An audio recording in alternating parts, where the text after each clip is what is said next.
네, 오늘은 에베소서 복습 두 번째 시간입니다.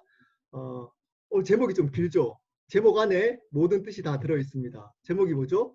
제목은 에베소에 있는 성도들과 그리스도 예수 안에 있는 신실한 자들이라는 제목으로 말씀을 나누도록 하겠습니다. 에베소서도 다른 서신서들과 마찬가지로 수신자와 발신자가 나와 있습니다. 지금 현대에는 수신자부터 먼저 적고 나중에 발신자를 적잖아요. 근데 그때 당시에는 발신자를 먼저 적고 수신자를 적었습니다. 자, 발신자가 누구이죠? 에베소서 발신자가 누구이죠? 네, 바울이죠. 바울. 근데 바울인데 어떤 바울이라고 앞에 수식어를 달았습니까? 하나님의 뜻으로 말미암아 그리스도 예수의 사도된 바울입니다. 이 내용을 저번 주 시간에 말씀을 드렸습니다. 자, 하나님의 뜻이 뭘까요? 두 가지라고 말씀을 드렸습니다. 이 정도는 좀 기억해 주셔야 됩니다. 두 가지. 하나님의 뜻이 뭐라고요? 바른 교회가 되는 것, 첫 번째. 그리고 바른 교회로 사는 것이 하나님의 뜻이라고 말씀을 드렸습니다. 자, 그리고 그리스도 예수의 사도된 바울에서 두 가지 중요한 질문을 해야 된다라고 했습니다. 첫 번째, 정체성에 관한 질문입니다. 그 질문이 뭐죠? 우리는 누구로부터 왔느냐입니다. 우리는 누구로부터 왔죠? 하나님으로부터 온 사람들입니다. 이것이 우리의 정체성입니다. 세상으로부터 오지 않았고 우리는 하나님으로부터 가치를 부여받은 사람들입니다. 하나님 때문에 우리는 존귀한 귀한 사람들입니다. 자, 두 번째 질문을 해야 된다고 말씀을 드렸습니다. 이것은 사명에 관한 질문입니다. 그렇다면 이 땅에 하나님부터 왔다면 왜 이 땅에 왔느냐입니다. 여러분, 이 땅에 여러분들은 왜 오셨습니까? 돈 벌기 위해서 오셨습니까? 여러분 행복해지기 위해서 이 땅에 오셨습니까? 하나님이 우리 가운데 이 땅을 보내신 이유는 모든 믿는 자를 이 땅에 보내신 이유는 바로 그리스도를 존귀케 하기 위함입니다. 그리스도를 전하기 위함입니다. 이것이 바로 사명입니다. 이렇게 발신자를 통해서 두 가지 우리는 배웠습니다. 그러니까 첫 번째 시간에는 그걸 배웠죠. 바른 교회가 되고 바른 교회로 산다. 두 번째는 질문 두 가지. 우리는 어디로부터 왔으며 왜 왔는가? 반드시 기억하시면 좋겠습니다. 오늘은 이제는 수신자를 통해서 어떻게 우리는 살아가야 될지를 알아보도록 하겠습니다. 우리 믿는 자가 어떻게 살아야 될지를 다시 한번 정리해 보도록 하겠습니다. 자, 오늘은 1장 1절에 보면 이렇게 이야기를 해주고 있습니다. 발신자가 누구이죠? 발신자 한번 볼까요? 발신자를 어떻게 표현하고 있냐면 에베소에 있는 성도들 그리고 그리스도 안에 있는 신실한 자들이라고 표현해주고 있습니다. 자, 이 표현을 통해서 과연 믿는 자가 어떻게 살아야 될지를 알아보도록 하겠습니다. 자, 첫 번째, 에베소에 있는 성도들이라는 표현을 가지고 우리가 어떻게 살아야 될지를 알아보도록 하겠습니다. 자, 첫 번째입니다. 에베소서에 있는 성도들. 첫 번째입니다. 우리는 삶의 현장에서 살아가야 합니다. 우리는 삶의 현장을 떠나서는 안 됩니다. 다른 종교들은 어디 다른 이 속세를 떠나서 수도를 하는 종교들이 많습니다. 하지만 우리 믿는 신앙은 그리스도인은 반드시 하나님이 있으라고 한 그 자리에 반드시 있어야만 합니다. 그때 당시에 에베소 지역은 굉장히 이 발달한 지역이었습니다. 화려한 도시였습니다. 근데 거기에 어떤 교회가 세워졌죠? 에베소 교회가 세워졌습니다. 에베소 교회는 저희 교회와 같이 켈러 교회와 같이 조그마한 가정교회였습니다. 그 화려한 도시에 조그마한 켈러 교회 같은 가정교회를 통해서 하나님의 복음이 전해진 겁니다. 어떨 때? 그 자리에 있을 때, 그 에베소 교회가 에베소에 있을 때입니다. 그러므로 이렇게 표현한 겁니다. 에베소에 있는 성도들, 에베소에 있어야 하는 성도들이라는 말입니다. 여러분, 이와 같이 아무리 부족하고 연약하더라도 하나님이 있으라 한 곳에 있는 것이 바로 그리스도인의 삶의 자세입니다. 여러분, 뭐 가정이 여러분 특별하겠습니까? 우리 모든 가정이 최수정 씨 가정 같겠습니까? 션 있잖아요. 뭐 션. 요즘 다행히 잘 안 나오더라고요. 다행히. 최수정 씨도 요즘 가끔씩 또 나오기 시작하던데 봉공해져. 그런 가정들은 사실은 10%도 안 됩니다. 10%. 사실은 아내나 남편이나 생각이 좀 틀릴 수 있고 힘들 수 있습니다. 자녀와 부모가 문제가 있을 수 있습니다. 부모가 안 맞을 수 있습니다. 자녀하고도 안 맞을 수 있습니다. 근데 어떻게 된다고요? 가정을 떠나면 안 됩니다. 안 됩니다.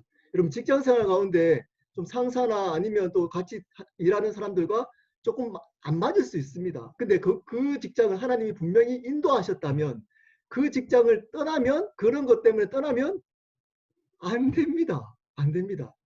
여러분 교회에 열심히 봉사하다 보면 어떤 분들과 의견이 다를 수가 있습니다. 조금 상처받을 수 있습니다. 오히려 열심히 할수록 상처받을 수 있습니다. 교회에 실망할 수 있습니다. 목사에 대해서 실망할 수 있습니다.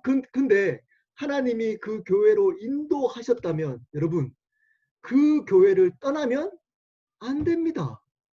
여러분 또 우리가 살아와서 지금 미국의 달라스, 포드워스, 켈러 하나님이 이곳으로 인도하셨습니다. 근데 힘들 수 있습니다. 우리가 원하는 대로 삶이 이끌어지지 않을 수 있습니다. 근데 그렇다고 해서 가나안에 있다가 하나님이 가나안으로 인도하셨는데 가나안에 있다가 조금 힘들다고 애굽으로 내려가면 안 됩니다. 그곳을 지키고 있어야 합니다. 힘들고 넘어지고 실수하고 아프더라도 그 장소를 지키는 자들이 바로 그리스도인입니다. 에베소에 있는의 의미가 바로 그 의미입니다. 삶의 현장, 하나님이 인도하신 그 현장을 떠나서는 안 됩니다. 자, 두 번째입니다. 성도로서의 삶을 살아가야 합니다. 에베소에 있는 성도들이라고 표현해주고 있습니다. 여러분, 성도의 의미가 뭔가요? 자, 우리는 누구를 가지고 성도라고 하죠? 교회에서는 집사님도 아니고 그리고 안수 집사님도 아니고 장로님도 아니고 목사님도 아니고 전도사님도 아닌 신앙의 초자 분들을 가지고 성도님이라고 부르는 경우가 많습니다. 아무 직분이 없는 분들을 성도라고 부르는 경우가 많습니다. 그렇기 때문에 이 성도라는 개념이 우리가 생각하는 것처럼 우리가 생각하기에 조금 낮은 개념으로 생각을 할 수 있습니다. 하지만 이 성도는 굉장히 중요한 의미입니다. 사실은 모든 믿는 자들의 표현을 할 때, 믿는 자를 표현할 때 성도만큼 정확하게 표현한 사람의 표현이 없습니다. 여러분 성도의 의미가 뭡니까? 거룩한 사람들입니다. 자, 거룩한 사람들의 의미가 뭐죠? 원어적으로 구별된 사람들입니다.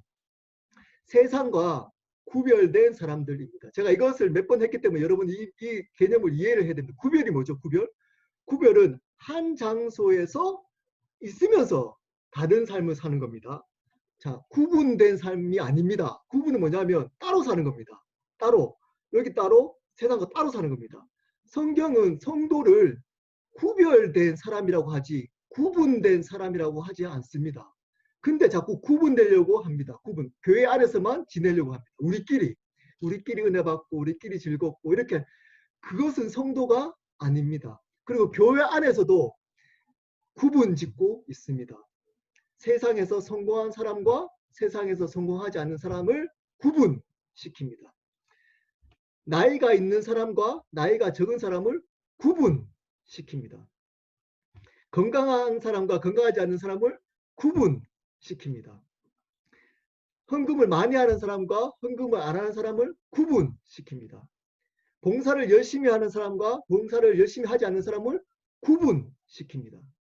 여러분, 그것은 성도가 할 일이 아닙니다. 성도가 아닙니다. 여러분, 열심히 헌금을 하고 열심히 봉사를 하고 열심히 교회 안에서 세상 속에서 성공을 하더라도 그것은 아무것도 아닌 것처럼 같은 세상에서 같은 눈에서 생활할 수 있는 곳이 교회가 되어야 합니다. 구분되는 곳이 교회가 되어서는 안 됩니다. 왜냐? 우리는 구별된 사람이지 구분된 사람이 아니기 때문입니다. 자, 구별된 것이 뭐라 그랬죠? 거룩한 것입니다. 거룩한 성도입니다. 거룩한 자들입니다. 자, 거룩은 제가 몇 번 얘기한 적이 있습니다. 거룩은 하나님만이 가질 수 있는 특성입니다. 속성입니다.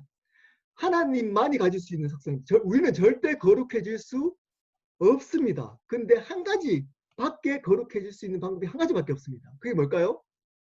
예수 그리스도의 피로서만 거룩해질 수 있습니다. 우리의 노력, 우리의 힘으로서는 절대 거룩해질 수 없습니다. 그러므로 성도 의미가 또 어떤 의미죠? 구분시키지 않고 우리는 십자가의 피를 의지하는 사람입니다. 날마다 십자가를 바라보는 사람이 바로 성도인 겁니다. 우리의 노력으로 사는 자들이 아닙니다. 우리의 의로 사는 자들이 아닙니다. 우리의 자랑으로 사는 자들이 아닙니다. 십자가의 피로 자랑하고 십자가로 살아가는 자가 바로 성도입니다. 자, 이것이 두 가지 에베소에 있는 성도들에 대해서 두 가지에 대한 우리의 삶의 태도입니다. 자, 그럼 두 번째를 알아보도록 하겠습니다. 그것은 그리스도 예수 안에 있는 신실한 자들입니다. 이것을 통해서 우리는 어떻게 살아야 될지를 또 두 가지를 알아보도록 하겠습니다. 자, 첫 번째 뭘까요? 첫 번째, 그리스도 예수 안에 살아야 합니다. 그리스도 예수 안에 살아야 합니다. 질문 한번 해보겠습니다. 여러분, 그리스도 예수 안에 사는 것이 무엇입니까? 여러분이 생각하는 그리스도 예수 안에 사는 삶이 어떤 삶이십니까? 한번 생각해 보십시오. 그리스도 예수 안에 있는 삶. 각자마다 틀릴 수 있습니다. 근데 이 그리스도 예수 안에 있는 삶을 여러분 지금 대답을 못 하신다면 조금 다른 사람들과 생각이 다르더라도 여러분이 이것에 대해서 정확하게 설명을 못 하신다면 여러분 혹시 여러분은 그리스도 안에 안 사시고 그리스도 밖에 사셨을 가능성도 있습니다. 그리스도 안에 사는 삶을 모른다면 이제껏 살아왔던 우리의 삶이 어떤 삶이었을까요? 어떤 삶? 여러분, 그리스도 안에 있는 삶은 제가 묵상한 그리스도 안에 있는 삶 두 가지를 나눠보도록 하겠습니다. 우리 갈라디아서 2장 20절 말씀 한번 볼까요? 갈라디아서 2장 20절 말씀. 우리 한 목소리로 갈라디아서 2장 20절 말씀 읽어보도록 하겠습니다. 시작! 내가 그리스도와 함께 십자가에 못 박혔나니 그런즉 이제는 내가 사는 것이 아니요 오직 내 안에 그리스도께서 사는 것이라.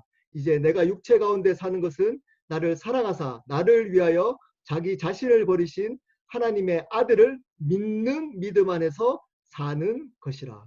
여기서 하나님을 믿는 믿음 안에 사는 것, 이것이 바로 그리스도 예수 안에 사는 삶입니다. 자, 여기서 하나님의 아들을 믿는 믿음 안에 사는 그 믿음이 어떤 믿음입니까?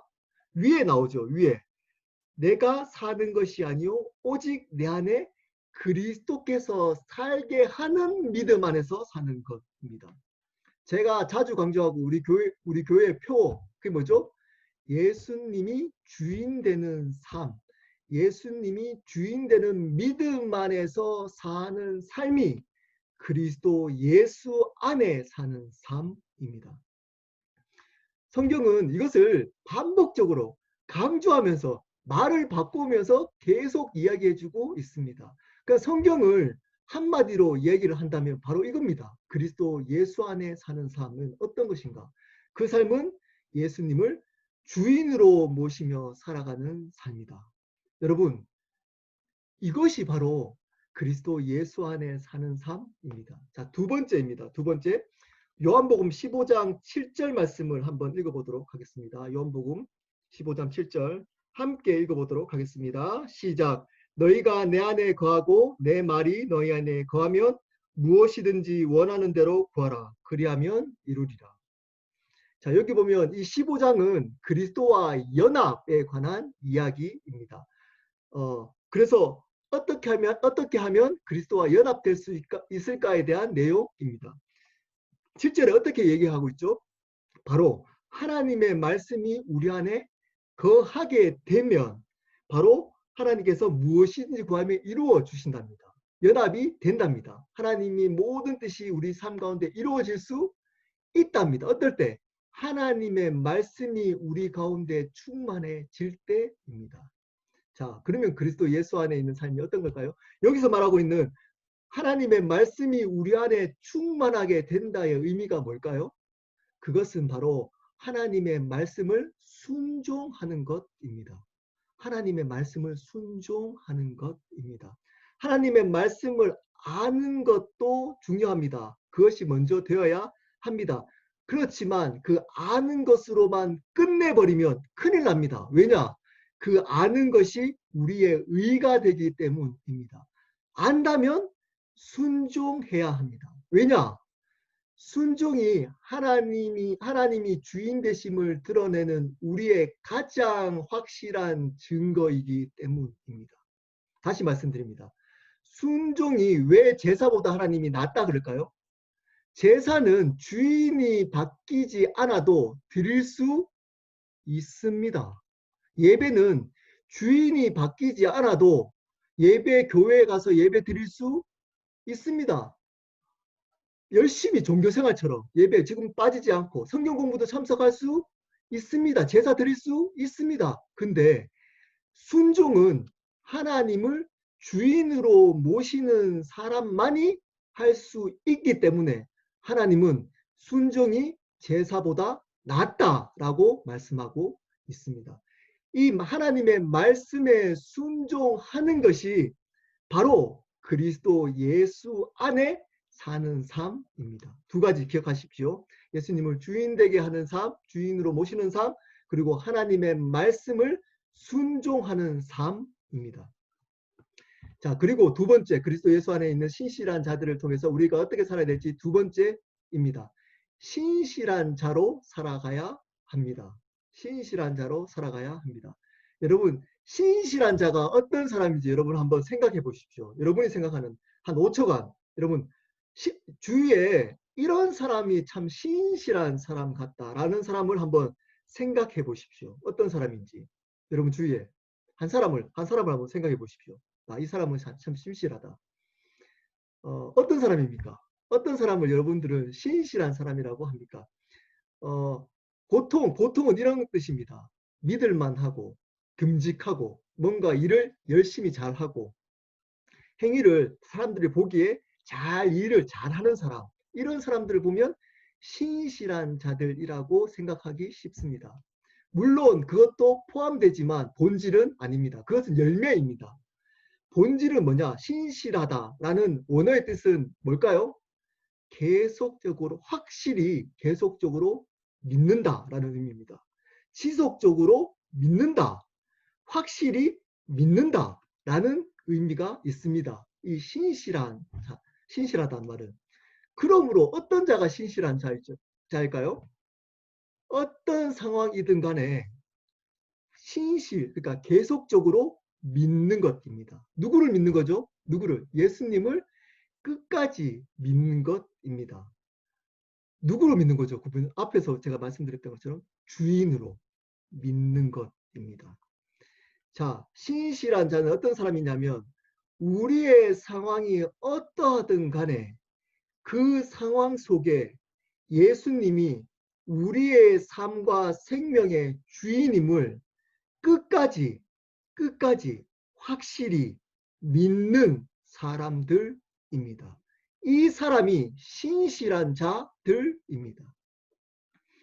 열심히 일하고 일 잘하고 그리고 사람들 보기에 듬직하고 이런 사람이 아닙니다. 그것은 물론 열매로 그렇게 드러날 수 있습니다. 그런 사람 이전에 우리 어떤 사람이 신실한 자들이에요. 그런 세상 그렇다면 여러분 세상 속에서 일 잘하고 성공하고 그리고 굉장히 믿을만하고 이런 사람들은 다 우리가 여기 성경에서 말하고 있는 신실한 자들입니까? 여기서 말하고 있는 신실한 자들은 누구를 어떻게 행동하느냐가 아니고 누구를 믿느냐의 문제입니다. 다시 말씀드립니다. 성경에서 말하고 있는 신실하다라는 말은 어떻게 행동하느냐로부터 오는 것이 아닙니다. 누구를 믿느냐로부터 오는 겁니다. 누구를 어떻게 믿느냐로부터 오는 것입니다. 그러므로 여기서 말하고 있는 신실한 자들은 내 상황이 어떠하든 간에, 아니 하나님이 살아계시면, 그분이 주인이시라면 어떻게 나에게 이런 일이 일어날 수 있지? 아니 나의 삶 속에 이렇게 상처를 나한테 줄 수가 있지? 어떻게 이런 부모를 만날 수가 있지? 아니 이런 사람을 만나가지고 내가 상처받게 할 수가 있지? 아니 나는 어떻게 이런 상황들을 하나님께서 허락해 주셨지?